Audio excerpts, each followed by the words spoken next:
এই যে কার্ডগুলো, এই কার্ডগুলো সত্যিকার অর্থে যারা পাওয়ার যোগ্য তারা পাবে কিনা। এমনকি আমরা বিগত সময়ে যেটা দেখেছি যে সরকার দলীয় লোকজন ছাড়া অন্য কেউ পাচ্ছে না, এটা কিন্তু একটা বড় ধরনের মানে প্রবলেম ক্রিয়েট করবে। এখন দেখা গেল ওই নারী বাইরে কাজ করলে দেখা যায় তো সে মাসে 10,000 থেকে 15,000 টাকা আয় করতো। যখন সে এই 2 থেকে 2,500 টাকা পাচ্ছে, সে কিন্তু তার ওই কর্মক্ষম যে শক্তিটা, এই শক্তিটা হারিয়ে ফেলছে। মানে সে এক প্রকারের মুখাপেক্ষী হয়ে যাচ্ছে, নির্ভরশীল হয়ে যাচ্ছে যে কার্ড যেহেতু আমার আছে 2,000 টাকা পাবো, বসে বসে খাই। কিন্তু তার আগে বুঝতে হবে এই ফার্মার্স কার্ড আমার আসলে কতটা গুরুত্বপূর্ণ বা জরুরি, ওই বিবেচনা এই সরকার আসলে করেছে কিনা এটা আমি জানি না। এই কৃষক ভাইরা এরা এই যে সঠিকভাবে সার পাচ্ছে না, উন্মুক্ত বাজারে সার পাচ্ছে না, বীজ পাচ্ছে না, কীটনাশক পাচ্ছে না, আবার ফসল উৎপাদন করার পরে সঠিকভাবে দামও পাচ্ছে না, তাহলে ধরেন এখানে লাভবান হলো কত লক্ষ? 5 লক্ষ। কিন্তু এই যে 1,95,00,000 কৃষক এরা যে লুজার হচ্ছে, ক্ষতিগ্রস্ত হচ্ছে, এটাই সরকার কিভাবে দেখছে? স্বল্প আয়ের মানুষের আর্থিক নিরাপত্তা নিশ্চিত করতে আজ ফ্যামিলি কার্ড কর্মসূচির উদ্বোধন করেছেন প্রধানমন্ত্রী তারেক রহমান। প্রথম ধাপে দেশের 37,567টি পরিবার এই কর্মসূচির আওতায় মাসিক ভাতা পাবেন। সরকারের তথ্য অনুযায়ী পাইলটিং কর্মসূচির আওতায় দেশের 13টি জেলার 13টি সিটি কর্পোরেশন বা ইউনিয়নের 15টি ওয়ার্ডে ফ্যামিলি কার্ড কর্মসূচির বাস্তবায়ন করা হচ্ছে। প্রথম পর্যায়ে 67,854টি নারী প্রধান পরিবারের তথ্য সংগ্রহ করা হয়। সেখানে আবার যাচাই বাছাই শেষে 37,567টি পরিবারকে ভাতা দেওয়ার জন্য নির্বাচিত করা হয়েছে। আগামী 5 বছরের মধ্যে 4 কোটি পরিবার এই ফ্যামিলি কার্ড পাবেন বা পৌঁছে দেওয়া হবে বলে জানিয়েছেন প্রধানমন্ত্রী তারেক রহমান।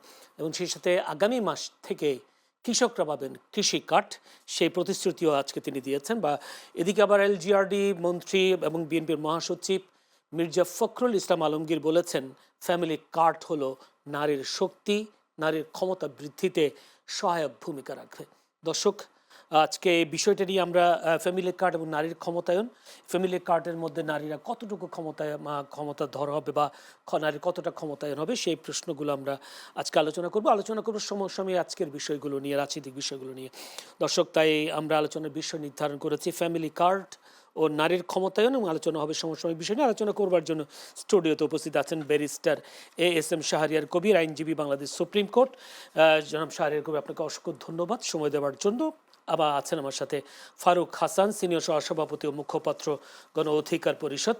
ফারুক হাসান, আপনাকেও অসংখ্য ধন্যবাদ সময় দেওয়ার জন্য। দর্শক, পুরো অনুষ্ঠান জুড়ে আপনাদের সাথে আছি আমি জয়নুল আবেদিন। দর্শক, আমরা যদিও যারা এখন ক্ষমতায় আছেন, বিএনপি ক্ষমতায় আছেন, বিএনপির কেউ না থাকলে বিএনপির আজকে যে সরকার এখন ক্ষমতা, সেই ক্ষমতার একজন অংশীজনকে আমরা অংশী দলের একজন নেতাকে আমরা পেয়েছি, ফারুক হাসান। ফারুক হাসানের কাছে যেতে চাই। আসলে ফ্যামিলি কার্ডের যে বিষয়টা আজকে আপনারা শুরু করলেন, বিশেষ করে বিএনপি শুরু করলেন, কি এই উদ্দেশ্য কতটা সফল হবে, এবং এই টাকাটা যদি বলা হচ্ছে 2,000 থেকে 2,500 টাকা পাবে, 2,500 টাকা দিয়ে নারীরা কতটা ক্ষমতাবান হবে? ধন্যবাদ আপনাকে। শুরুতেই বলে রাখি যে আমরা বিএনপির অংশীজন বা ধরেন যে বিএনপির অংশীদার, বিষয়টা এমন না। যেহেতু এই নির্বাচনে আসলে একটা সমঝোতার ভিত্তিতে জামাত কেন্দ্রিক বা বিএনপি কেন্দ্রিক দুটো বলয়ের মাধ্যমে এই নির্বাচনে রাজনৈতিক দলগুলো অংশগ্রহণ করেছে, তারই সুবাদে আমাদের সাথেও বিএনপির একটা সমঝোতা হয়েছিল। তো যাই হোক, আমাদের দলের সভাপতি এখন সরকারের প্রতিমন্ত্রীর দায়িত্ব পালন করছেন। তো এটা আমাদের দলের সভাপতি ধরেন যে এখন এই সরকারের দায়িত্বপ্রাপ্ত মন্ত্রী, বাট আমাদের দলের নিজস্ব একটা ভিউ আছে, চিন্তা আছে এবং রাজনীতি আছে। আমরা সবসময় আমাদের দলের সেই রাজনীতিকে সামনে রেখে আমরা রাজনীতিটা বিগত সময়েও করেছি, এখনও করছি এবং ইনশাআল্লাহ ভবিষ্যতেও করে যাব। প্রথমত আমি বলে রাখি যে আমরা আসলে গণ অধিকার পরিষদ, আমাদের যে উত্থান রাজনৈতিক, যে আমাদের এই দীর্ঘ 8-10 বছরের পথ চলা, আমরা সবসময় অন্যায়ের বিরুদ্ধে প্রতিবাদ করেছি। যেখানে অন্যায় সেখানে আমরা রুখে দাঁড়িয়েছি। মানে আমাদের রাজনৈতিক চরিত্রটাই হচ্ছে অন্যায়ের বিরুদ্ধে রুখে দাঁড়ানোর চরিত্র। আমরা কখনোই অন্যায়ের কাছে আপোষ করি নাই, মাথা নত করি নাই। হ্যাঁ, আমি ব্যক্তির কথা বলছি না, আমাদের সামগ্রিক যে রাজনীতি, আমি রাজনীতিটার কথা বলছি। তো সেই জায়গা থেকে বর্তমান বিএনপির নেতৃত্বাধীন যে সরকার বা বিএনপি সরকার, এই সরকার ব্যক্তির কথা কেন বলছেন? আমি আবারও বলছি, ধরেন ফর এক্সাম্পল আমাদের দলে তো আমি একাই দল না, অসংখ্য নেতাকর্মী এখানে রয়েছে। আমি ফারুক হাসান, নট অনলি রাশেদ, ধরেন যে আমি নিজেও যদি কোনো একটা অন্যায় করি, দ্যাট মিনস আমার এই অন্যায়কে আমার দল কখনো সাপোর্ট দেবে না, প্রশ্রয় দেবে না। আমি যদি অন্যায়ের পক্ষেও দাঁড়াই, সেটা আমার দল কখনো অ্যাকসেপ্ট করবে না। এই জন্যই বললাম যেখানে ব্যক্তি না, সামগ্রিক আমাদের যে রাজনীতি, সেই রাজনৈতিক ক্যারেক্টারের কথাটা আমি বললাম।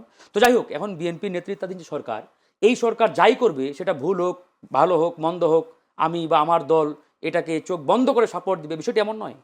আমি বারবার বলছি। এখন দেখেন এই যে ফ্যামিলি কার্ড বা আজকে কৃষি কার্ড কৃষি কার্ডের কথা বলা হচ্ছে, আজকে ফ্যামিলি কার্ড উদ্বোধন করলেন প্রধানমন্ত্রী জনাব তারেক রহমান। আমরা ওনাকে ধন্যবাদ জানাই যে উনি উনার কথা রেখেছেন বা উনার যে কমিটমেন্ট, এই কমিটমেন্টের প্রথম স্টেপ তিনি বাস্তবায়ন করেছেন, এই জন্য স্যালুট। এখন এটার সাথে আমি আরও বেশ কয়েকটি প্রশ্ন করতে চাই। যেমন বিএনপির অনেকগুলো অঙ্গীকার, অনেকগুলো কমিটমেন্ট নির্বাচনের আগে কিন্তু তিনি করেছিলেন। আমি চাই উনি প্রত্যেকটা কমিটমেন্ট বাস্তবায়ন করুক।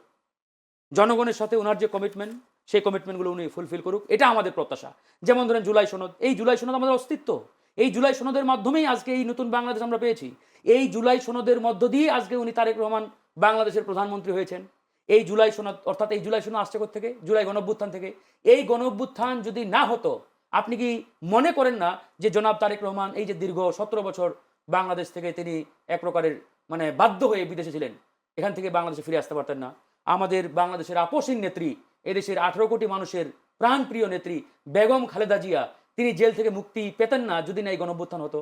তাহলে এই যে গণঅভ্যুত্থান, যে গণঅভ্যুত্থানের মধ্য দিয়ে আজকে এই নতুন বাংলাদেশ পেয়েছি, যে গণঅভ্যুত্থান করতে গিয়ে প্রায় 1400 মানুষকে জীবন দিতে হয়েছে, এই গণঅভ্যুত্থানের যে আজকে আমাদের একটা ফল, সেই ফলটাকে জুলাই সনদ। এই জুলাই সনদ যদি বাস্তবায়ন না হয়, তাহলে আগামীর বাংলাদেশ কোন দিকে যাবে এটা আমি আপনি সবাই জানি। এবার আসেন এই যে দুটো card, number 1 family card, number 2 farmers আমি একটা কার্ড। প্রশ্ন শেষ করে দিই। আমি আসবো যে জুলাই সনদের কথা আসছে, যে জুলাই সনদ না, এটা আমি পরে আসছি। আমি শুধু এই দুটো পয়েন্ট শেষ করি। যেমন ধরেন ফার্মার্স কার্ডের কথাই যদি বলি, ফার্মার্স কার্ড অত্যন্ত গুরুত্বপূর্ণ একটা, আমি মনে করি, সিদ্ধান্ত এই সরকারের, যদি বাস্তবায়ন করা যায়। কিন্তু তার আগে বুঝতে হবে এই ফার্মার্স কার্ড আমার আসলে কতটা গুরুত্বপূর্ণ বা জরুরি, ওই বিবেচনা এই সরকার আসলে করেছে কিনা এটা আমি জানি না। যেমন ধরেন আমার কৃষক ভাইরা প্রান্তিক লেভেলে তারা সঠিকভাবে সার পাচ্ছে না, কীটনাশক পাচ্ছে না, তেল পাচ্ছে না। এই সার, বীজ, কীটনাশক না পাওয়ার কারণে তারা কিন্তু সঠিকভাবে ফসল উৎপাদন করতে পারে না। এখন ধরেন আপনি পাইলট প্রজেক্ট হিসাবে আপনি এক বছরে ধরেন যে ধরে নিলাম আপনি 5 লক্ষ মানুষকে ফার্মার্স কার্ড দিলেন। এখন আমার সারা বাংলাদেশে কৃষকের সংখ্যা কত? ধরেন যে কমপক্ষে 2 কোটি। তাহলে এই 2 কোটি মানুষের মধ্যে আপনি 5 লাখকে ফার্মার্স কার্ড দিলেন। 1,95,00,000 মানুষ যারা কৃষক, এই কৃষক ভাইরা এরা এই যে সঠিকভাবে সার পাচ্ছে না, উন্মুক্ত বাজারে সার পাচ্ছে না, বীজ পাচ্ছে না, কীটনাশক পাচ্ছে না, আবার ফসল উৎপাদন করার পরে সঠিকভাবে দামও পাচ্ছে না। তাহলে ধরেন এখানে লাভবান হলো কত লক্ষ? 5 লক্ষ। কিন্তু এই যে 1,95,00,000 কৃষক এরা যে লুজার হচ্ছে, ক্ষতিগ্রস্ত হচ্ছে, এটাই সরকার কিভাবে দেখছে? এটা কি বিবেচনায় নিয়ে আসছে? আসে নাই। এবার ধরেন আপনার এই যে ফার্মার্স কার্ড আপনি দিলেন, খুব ভালো কথা। কিন্তু এটা বাস্তবায়ন করতে গিয়ে এর যে নেতিবাচক দিকগুলো, ধরেন এই যে নারীরা 2000 টাকা করে পাচ্ছে, এমনও অনেক দেখবেন এখানে, মানে এমন না, মানে মোটা দাগে অধিকাংশই বলতে পারেন কর্মক্ষম নারী, এরা এই কার্ডটা পাচ্ছে। এখন দেখা গেল ওই নারী বাইরে কাজ করলে দেখা যায় তো সে মাসে 10,000 থেকে 15,000 টাকা আয় করতো। যখন সে এই 2 থেকে 2,500 টাকা পাচ্ছে, সে কিন্তু তার ওই কর্মক্ষম যে শক্তিটা, এই শক্তিটা হারিয়ে ফেলছে। মানে সে এক প্রকারের মুখাপেক্ষী হয়ে যাচ্ছে, নির্ভরশীল হয়ে যাচ্ছে, যে কার্ড যেহেতু আমার আছে 2,000 টাকা পাবো, বসে বসে খাই। তাহলে এটা কিন্তু এক প্রকার বার্ডেন হয়ে যাবে। এই জিনিসগুলো আসলে এই সরকার বিবেচনায় নিয়েছে কিনা এটা আসলে আমাদের ভাবতে হবে। আমরা এই জন্যই বলেছি প্রত্যেকটা ভালো উদ্যোগের পিছনে তার পজিটিভ এবং নেগেটিভ সাইডগুলো কি, এগুলো অ্যানালাইসিস করে সরকার যদি সিদ্ধান্ত না নেয় তাহলে কিন্তু হবে না। আবার আরেকটা বিষয় বলে শেষ করব, এই যে কার্ডগুলো, এই কার্ডগুলো সত্যিকার অর্থে যারা পাওয়ার যোগ্য তারা পাবে কিনা। এমনকি আমরা বিগত সময়ে যেটা দেখেছি যে সরকার দলীয় লোকজন ছাড়া অন্য কেউ পাচ্ছে না, এটাও কিন্তু একটা বড় ধরনের মানে প্রবলেম ক্রিয়েট করবে। বিএনপি তো বলছে কোনো বাছাই, এটা তো এখন বলছে ভাই, এটা আসলে আজকে মাত্র দিল মাত্র 35-37,000। 4 কোটি তারা যেহেতু অঙ্গীকার করেছে, আমি জানি না কতটুকু পারবে। এটা দিতে গিয়ে আমরা দেখবো তো 2-3 স্টেপ দোক, তারপরে দেখা যাক আসলে। ধন্যবাদ।